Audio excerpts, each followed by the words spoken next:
አስቡት የበፊት ፍቅረኛችሁ ቅጥል ብላ ቀናት አንጨርጭሯት መታ ፍጥ ስታረጋችሁ እና ይህንን ቪዲዮ ለኤክስ ገርፍሬንድ ወይ ቦይፍሬንዶቻችሁ ላኩላቸው ሊያስቀናችሁ ከሞከሩ ማለት ነው። ይህ ታሪክ የሚጀምረው በዚህ ሴት ነው። ዴቨን ትባላለች። እድሜዋ 26 ነው። የምትኖር ደግሞ አሜሪካ ውስጥ ነው፣ ኮሎራዶ። ዴቨን ታዲያ የበፊት ፍቅረኛዋ ማጠብቁትን ነገር ያደርጋታል። ያልተለመደ በቃ ኖርማል ልሰሙ ትችላላችሁ፣ ግን በእውነተኛ ታሪክ ይፈጠራል ብላችሁ ማታስቡትን ነገር ይሰራታል። ጊዜውም 2021 ነበር እንደ ፈረንጆች አቆጣጠር። የምትሰራው ደግሞ ዲሊቨሪ ነው፣ ፖስታ።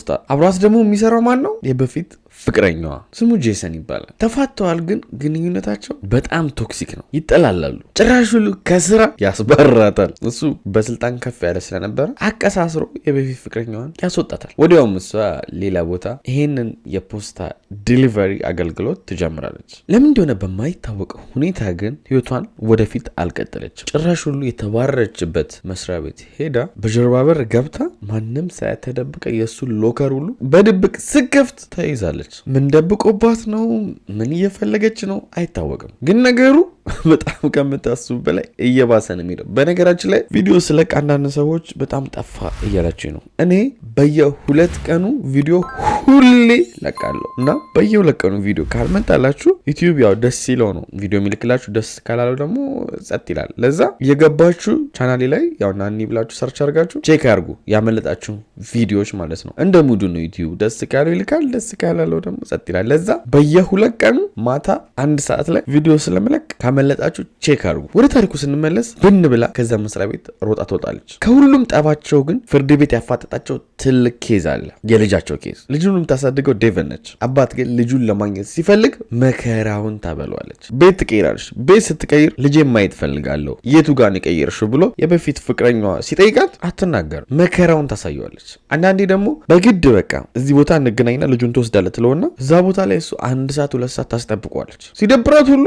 እንገናኛለን ልጁን ትወስዳለህ ያለችው ቦታ ትቀራለች። ያው አንዳንዴ ልጁ እሷ ጋር ቢያድግ ዊኬንድ ከአባቱ ጋር ይገናኛሉ። ፍርድ ቤትም ደግሞ እንዲቀርቡ ዋነኛ ምክንያት የሆናቸው ይሄ ነው። ልጄም በአግባቡ እያገኘው አይደለም፣ ልጄን የማሳደግ መብት ለእኔም ሊሰጠኝ ይገባል እያሉ በቃ ጭቅጭቁ ላይ ናቸው። ትንሽ ቆይቶም ታዲያ ለዴቨን መጥፎ ማይሆን ዜና ትሰማለች። ምንድነው? ከታናሿ ጋር ጄሰን ሪሌሽንሽፕ ጀምሯል፣ ወይም ደግሞ ከእህቷ ጋር የበፊት ባሏ ሪሌሽንሽፕ ውስጥ ነው። ቀሰች፣ አበደች። ይህን ነገር ደግሞ ስትሰማ እቺ ታናሽ እህቷ ደግሞ ሮዛ ነው የምትባለው። እድሜዋ ገና 19 ነው። ጄሰን ስንት ዓመት ሆኖ ነው የ19 ዓመት ሴት የጠበሰው ካላችሁ እሱ 33 ነው። ነገሩ ግን ቀላል አይደለም እንደምታስቡት። የሆነ ለማናደድ ምናምን ጭራሽ ሁሉ ለመጋባትና አንድ ላይ ለመኖር ያስባሉ። አስታውሱ ዴቨን እና ጄሰን ልጅ አላቸው። ይሄ ልጅ ታዲያ አሁን እንጀራ እናቴ እያለ ነው የሚጠራት ወይስ አክስቴ እያለ ነው የሚጠራት? ሮዛን ማለት ነው። የዴቫን ንዴት የሚያረጋጋ አንድ ሰው የለም። ጭራሽ ሁሉ የሚያባብስ ጓደኛ ነው ያለለት ወይም ፍቅረኛ። ይህም ፍቅረኛ ስሙ ኤጄ ይባላል። የሚገርመው ደግሞ ይሄ ፍቅረኛዋ እሷን እንደ ሳይድ ቺክ አድርጎ ወይም ደግሞ እንደ ውሽማ ነው የሚባለው አላውቅም፣ ግን እንደዛ አድርጎ አስቀምጧት ነው እንጂ ኤጄ ባለትዳር ነው ሲመስለኝ። ዴቫን እንግዲህ ደህና ወንድ መምረጥ አችልም። እዚህ ጋር ባሏ ታናሽ ሊያገባ ነው፣ እዚህ ጋር ደግሞ የጠበሰችው ባለትዳር ነው። ብቻ ወይ ያልሆነ ምርጫ ነው ያላት ወይ ደግሞ እድለኛ አይደለችም በወንዶች ዙሪያ ማለት ነው። ብቻ ግን ዴቨን ለኤጄ ነገረችው፣ ታናሽ እህቴ የበፊት ፍቅረኛዬን ልታገባ ነው። ኤጄን ሲሰማ እንዴት እንደዚህ ያደርጋል? ምን ጄሰንን እንድፋው ይባባላሉ። ታዲያም በነገታው ዴቨን ጄሰንን ታገኘዋለች። ስማ ከእህቴ ማርክ ከሆነ ፍቅረኛዬ ይገላል ትለዋለች። ጄሰን ይህንን ማስፈራሪያ ሰምቶ ጭራሽ ይብስበታል። ፍርድ ቤት ክሳቸው የነበረው ልጄን በአግባቡ እያገኘሁት ወይም ደግሞ እንዳገኘው እየከለከለችኝ ብሎ ነበር። አሁን ግን ሙሉ ለሙሉ ልጄን የማሳደግ መፍትሄ ይሰጠኝ ብሎ ኬዙን ይቀይረዋል። በዚህ የበለጠ ታብዳለች። እህቴን ነቀጠኝ፣ አሁን ደግሞ ልጄ ሊነቅጠኝ ነው፣ አልለቀውም አለች። ለኤጄም ቴክስት አደረገችለት፣ ሚስት ላለው ሰውዬ። በነገራችን ላይ ሚስት እንዳለው አታውቅም፣ የእሷ እንደሆነ ነው የምታውቀው ኤጄ። እና ያደረገውን ማመን ትችላለህ ብላ ቴክስት አደረገችለት። እሱም ቀጥታ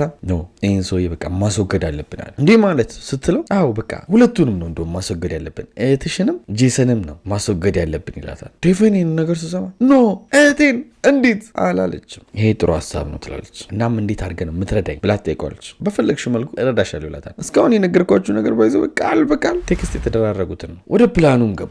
ዴቨንና ኤጂ እንዴት አድርገው መግደል እንዳለባቸው ጄሰንን እንዲህም ብሎ አሰቡ። ለምን ስራ ሲሰራ አንተ አትከታተለውም? ከዛ ያለበትን ቦታ ትክክለኛ ቦታ ትነግረኛለህ፣ ማንም ሰው በሌለበት ሰዓት እደፈዋለሁ ትላለች ማለት ነው። ወደ ተግባር የሚገቡበት ቀንም ደረሰ። ኤጂ በድብቅ ጄሰንን ይከታተለዋል። ዴቨን ደግሞ እንደተለመደው እንደሌላው ጊዜ ወደ ስራ ትገባለች። እንደሚፈልጉትም እየሄደላቸው ነው። ኤጄም ያለውን ነገር ለዴቨን እያሳወቃት ነው። ደግሞ ቀኑ ሙሉ ነበር የተከታተሉትና ወደ ከሰዓት አካባቢ የሰፈር እንደሚሄድ ያውቃሉ። ያ ሰፈር እንቅስቃሴው እንደሌለ ስለሚያውቁ ዴቨን ደግሞ ስራ ላይ ነች ብያቸዋለሁ። ፖስታ እያደረሰች እንደ ረፍት ታደርግና ታዲያ የሆነ ሰዓት ወደ ኤጄ ቤት ትሄዳለች። እንደገባችም ደግሞ የኤጄ ቤት ሚስቱ አልነበረችም። ጂፒኤስ ያለው ስካነር አለ የሚጠቀሙበት እኚህ ፖስታ ቤት ዲሊቨሪ የሚያደርጉ ማለት ነው። ለምን አንዳንዴ እንዴት ነው እቃችሁን እኛ ሀገር ብዙም አልተለምደም እንጂ ውጭ ሀገር እቃ ሲላክላችሁ በካርታ የቱ ጋር እንደሆነ ስንት ሜትር እንደቀረው ቤታችሁ ሊደርስ መከታተል ትችላላችሁ። ይህ መከታተያ ደግሞ እሷ የቱ ጋር እንደደረሰች እንዳለች